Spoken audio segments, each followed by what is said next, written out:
và sau và mình chung ấy đấy bà nhóm chia sầm niềngอายุ mán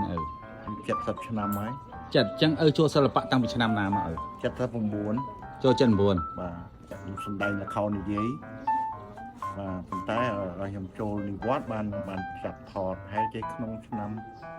tháng lên trong thọt chẳng ấy mấy là thằng gì trộm mấy chân gì chẳng vìបញ្ហាបបាក់ពេកព្រោះជួនកាលហៅថតចឹងទៅតម្លៃហ្នឹងវាអត់សមដូចថាយើងឲ្យយើង40 30អីចឹងទៅយើងឲ្យចំណាយ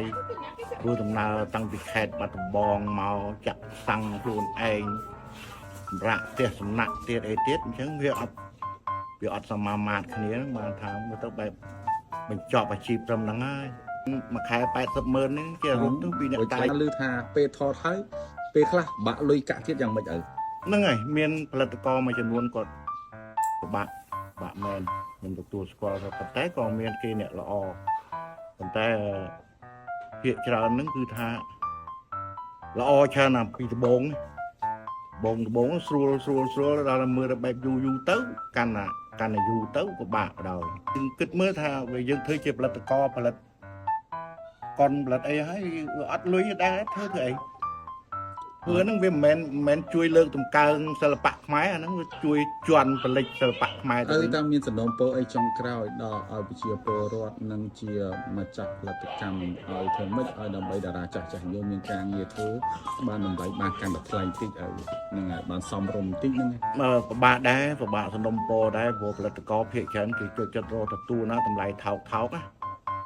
30 25អីចឹងនំពោទៅផលិតករគឺថាបើចង់ចំណេញយើងគួរតែជ្រើសរើសតួដែលមានសមត្ថភាពមានទេពកោសល្យគ្រប់គ្រាន់ហើយបើយើងយកតួមកតម្លៃថោកគ្នាខ្វះសមត្ថភាពគ្នាខ្វះទេពកោសល្យការថតប្រើពេលវេលាយូរអបមកថាគេថតម៉ាស៊ីនហ្នឹងគេថតត្រឹមតែ3ម៉ោងចប់យើងដល់គ្នាអ្នកអត់មានសមត្ថភាពមានអីទៅថតមួយថ្ងៃវល់ងាយអត់ចប់ម៉ាស៊ីនអញ្ចឹងយើងគួរពិចារណាមើលថាអាចចំណាយពេលវេលាយូរវាធ្វើឲ្យយើងខាតបង់ដូចតែគ្នាទេអញ្ចឹងគួរតែឲ្យតម្លៃចំពោះសិល្បករដែលមានសមត្ថភាពហ្នឹងឲ្យសមរម្យចាស់គេមិនបោះបង់ចោលទេគេនៅឲ្យតម្លៃគេហៅមកជួយលើកស្ទួយនឹងវាដើរអត់ទាន់គេទេប៉ុន្តែយើងគ្រាន់តែចង់និយាយថាយើងសង្កេតឃើញថាសិល្បករខ្មែរយើងនេះវាអត់មានបាននឹងអាជីពសិល្បៈហ្នឹងទេបានត្រឹមមកទប់ទល់មករស់អូតួអ្នកល្បីខ្លាំងមែនតើហ្នឹងដែលគ្មានពេលទំនេរសោះដូចទេពរិនរោអីវ៉ាន់ហ្នឹងក៏គាត់ទប់ទល់សឹងមិនជាប់ផងបាទអញ្ចឹងបានថាសំណុំពរថាធ្វើម៉េចជួយ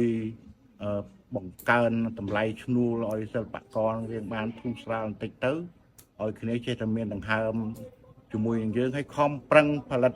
សិល្បៈហ្នឹងឲ្យមានគុណភាពបាទចេះមានតែសំណូមពរឲ្យស្ថាននីតិទោសជួយផលិតរឿងខ្មែរឲ្យបានច្រើនណាបាទអាហ្នឹងក៏ជាការលំបាកមែនទែនកាលណាចាក់រឿងបរទេសច្រើនពេកទៅវាខុសគ្នាកាលណាវប្បធម៌ខុសគ្នាអញ្ចឹងយុវវ័យខ្មែរវាទៅជាចម្លងមើលវប្បធម៌បរទេសហ្នឹងច្រើនជាងវប្បធម៌ខ្មែរខ្លួនឯងមែនតើទៅយូរទៅវាចង់ភ្លេចខ្លួនឯងហ្នឹងទៀតណា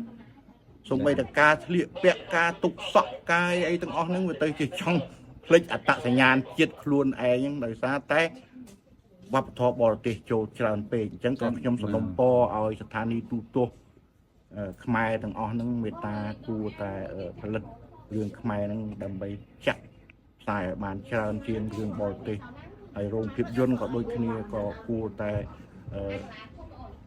បញ្ចេញនៅស្នាដៃភាពយន្តខ្មែរហ្នឹងដើម្បីចាក់បញ្ចាំងជូនសាធារណជនឲ្យបានច្រើនជាងយើងចាក់រឿងបរទេសដើម្បីលើកស្ទួយវប្បធម៌ផងដើម្បីលើកស្ទួយគុណភាពនៃខ្សែភាពយន្តខ្មែរយើងផងសិល្បករខ្មែរហ្នឹងគ្នាមានការងារធ្វើ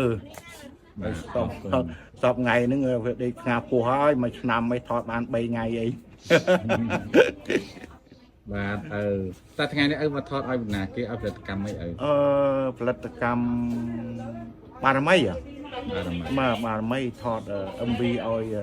កូនវណ្ណដា យួរមែនតើដែលថ្ងៃនេះបានមកថតបទចម្រៀងបែប hip hop ហើយជាមួយតារាចម្រៀង hip hop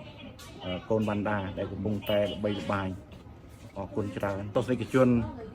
បងប្អូនខ្មែរយើងទាំងអស់ទាំងក្នុងប្រទេសក្រៅប្រទេសក្នុងឱកាសបុណ្យចូលឆ្នាំថ្មីនេះសូមឲ្យមានសេរីសុខស្តីជ័យមង្គលវិបុលសុខគ្រប់ក្រុមគ្រួសារទាំងអស់សូមអរគុណ